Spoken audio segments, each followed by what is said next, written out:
Maybe இருக்கலாம்மா. ஏன்னா நெறைய பேர் சொல்றாங்க, அவர் இப்படிதான் அப்படிங்கிறது. நம்ம பார்க்கல.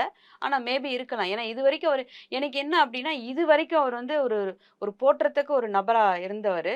இன்னைக்கு வந்து ரொம்ப ஒரு கேஷுவலா ஒருத்தவங்க கூட போயிட்டு நான் என்ன சொல்ல வரேன், நீங்க கேஷுவலா நீங்க தாராளமா யார் கூட வேணாலும் போலாம். ஏன்னா நீங்க பப்ளிக் பெர்சன் ஆயிட்டீங்க.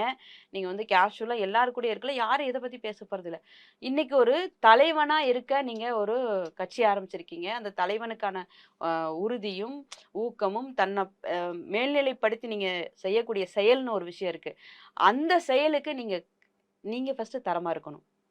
நீங்க இப்ப இன்னார் கூட போறேன்னா, அவங்களும் நானும் நட்பாளர்ன்னு ஒரு பத்திரிகை ஒரு நிருபர்கள் கூட்டம் போட்டு சொல்லிடுங்க. தமிழகத்தின் பல எம்பி எம்எல்ஏக்களின் வெற்றிக்கு வித்திட்ட கிங் 360 தேர்தல் வியூக சாப்ட்வேர் 2026 புதிய வாக்காளர்களின் அப்டேட் விவரங்களுடன் உங்கள் தொகுதியில் உங்கள் வெற்றிக்கு வித்திடுகிறது.